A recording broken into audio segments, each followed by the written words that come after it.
Hello! ఈరోజు ఒక కొత్త ఆర్ట్ ఫామ్‌నయితే నేను ఇంట్రొడ్యూస్ చేస్తున్నాను. కస్టమర్ వచ్చేసి వాళ్ళ ఫ్రెండ్ వెడ్డింగ్ కోసం ఒక గిఫ్ట్ అయితే కస్టమైజ్ చేయమని చెప్పారు. అది కూడా యూనిక్‌గా ఉండాలనైతే రిక్వెస్ట్ చేశారు. సో, నేను నా కలెక్షన్‌లో కాకుండా ఒక కొత్త ఆర్ట్ ఫామ్ అయితే నేను ట్రై చేశాను. ఈసారి నేను ట్రై చేసిన ఆర్ట్ ఫామ్ వచ్చేసి స్కల్ప్చర్ ఆర్ట్. స్కల్ప్చర్ ఆర్ట్ చూడ్డానికి సింపుల్‌గా అనిపిస్తుంది. బట్ చాలా టైమ్ టేకింగ్ అండ్ పేషెన్సీతో చేయాలనమాట.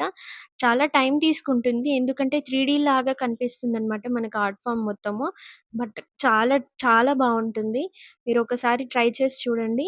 అండ్ నా రికమెండేషన్ ఏంటి అంటే మీరెవరైనా ఫ్రెండ్స్ వెడ్డింగ్‌కెళ్తున్నా, లేకపోతే ఎవరికైనా హౌస్ వార్మింగ్‌కైనా గిఫ్ట్ ఇవ్వాలనుకుంటే ఇది బెస్ట్ చాయిస్.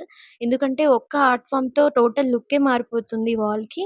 అండ్ ఎప్పుడు ఇచ్చే రొటీన్ ఫ్రేమ్స్ కన్నా అండ్ గ్యాడ్జెట్స్ కన్నా అందరిలో మీరొకళ్ళలా కనిపించకుండా మీకంటే ఒక యూనిక్‌నెస్ అయితే క్రియేట్ చేస్తారనమాట.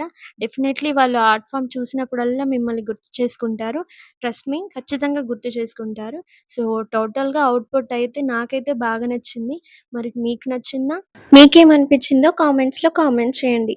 నచ్చితే లైక్ చేయండి, షేర్ చేయండి, ఫాలో చేయండి. Thank you. Bye bye.